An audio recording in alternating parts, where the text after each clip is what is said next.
మీరందరూ తీర్మానం చేయండి, వద్దు ఈ ప్రాజెక్ట్ ఆపేద్దామంటే I don't have any issues. మీ అందరికి ఇష్టం లేని అభివృద్ధిని నేను ఎందుకు చేస్తాను? ఈ అభివృద్ధిని చేసి నేనేం నాతో పాటు తీసుకెళ్లేదు ఉందా? లేదే. ఆర్టీజీఎస్ కూడా లేదు పైకి పోయినప్పుడు ట్రాన్స్ఫర్ చేసుకోవడానికి. పోస్ట్ డేటెడ్ చెక్స్ ఇచ్చినా కూడా పైన పోయినాక ఎన్కాష్ చేసుకోవడానికి ఏం లేదు. ఏం చేసినా ఇక్కడనే వదిలేళ్ళాలి, ఏం సంపాదించినా ఇక్కడనే వదిలేళ్ళాలి.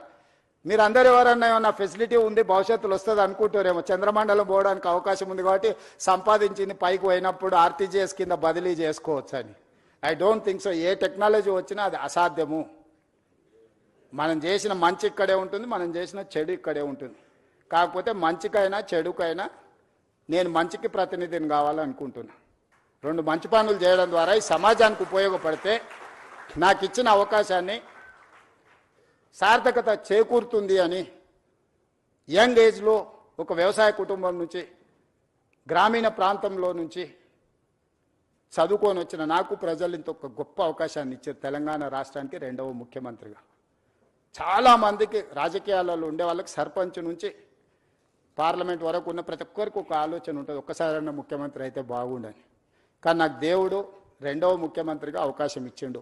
2 సంవత్సరాల 3 నెలలు చాలా మంచిగా పూర్తి చేసిన, ప్రణాళికలు సిద్ధం చేసిన. దేవుడు ఇచ్చిన అవకాశాన్ని నేను వృధా చేయదలుచుకోలే. నేను స్ట్రాంగ్ ప్రాక్టీసింగ్ హిందూ. నేను ఫిలాసఫీని నమ్ముతా, కర్మ సిద్ధాంతాన్ని నమ్ముతానే. I respect other religions but I follow my religion. నేను ప్రాక్టీసింగ్ హిందూని. ప్రాక్టీసింగ్ హిందూ అని అంటే కర్మ సిద్ధాంతాన్ని, మంచిని మంచు చెడుని చెడు అనడమే ప్రాక్టీసింగ్ హిందూ యొక్క లక్షణం. అందుకే ఈరోజు ఈ ప్రాజెక్ట్ ఎవరికి వ్యతిరేకం కాదు. ఈ ప్రాజెక్టు ఎవరి ఆస్తులను గుంజుకోవడానికి కాదు. ఈ ప్రాజెక్ట్ అనేది భవిష్యత్ తరాల కోసం మనందరం కలిసి నిర్మించుకుంటున్న ప్రాజెక్ట్. ఇది నా ఒక్కడి వల్ల కాదు. ఇలా పవర్ పాయింట్ ప్రజెంటేషన్ చేయడానికి ఎన్నో రాత్రులు, ఎన్నో గంటలు, ఎంతోమంది ప్రయత్నం చేస్తే ఆ డీటెయిల్ ప్రాజెక్ట్ రిపోర్ట్ ఈరోజు సిద్ధం చేసినాము. దీన్ని ముందుకు తీసుకెళ్లాలంటే కూడా ఆర్థికంగా అన్ని రకాలుగా మీరందరూ సహకరిస్తేనే ఇది సాధ్యమవుతుంది. మీరందరూ తీర్మానం చేయండి, వద్దు ఈ ప్రాజెక్ట్ ఆపేద్దామంటే I don't have any issues. మీ అందరికి ఇష్టం లేని అభివృద్ధిని నేను ఎందుకు చేస్తాను? ఈ అభివృద్ధిని చేసి నేనేం నాతో పాటు తీసుకెళ్లేదు ఉందా? లేదే. ఆర్టీజీఎస్ కూడా లేదు పైకి పోయినప్పుడు ట్రాన్స్ఫర్ చేసుకోవడానికి. పోస్ట్ డేటెడ్ చెక్స్ ఇచ్చినా కూడా పైన పోయినాక ఎన్కాష్ చేసుకోవడానికి ఏం లేదు. ఏం చేసినా ఇక్కడనే వదిలేళ్ళాలి, ఏం సంపాదించినా ఇక్కడనే వదిలేళ్ళాలి.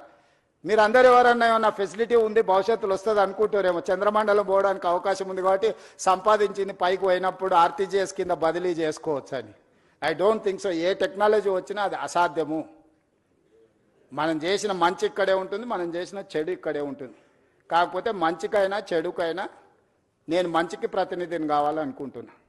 రెండు మంచి పనులు చేయడం ద్వారా ఈ సమాజానికి ఉపయోగపడితే నాకు ఇచ్చిన అవకాశాన్ని సార్థకత చేకూరుతుంది అని యంగ్ ఏజ్లో ఒక వ్యవసాయ కుటుంబం నుంచి గ్రామీణ ప్రాంతంలో నుంచి చదువుకొని వచ్చిన నాకు ప్రజలు ఇంత ఒక గొప్ప అవకాశాన్ని ఇచ్చారు. తెలంగాణ రాష్ట్రానికి రెండవ ముఖ్యమంత్రిగా.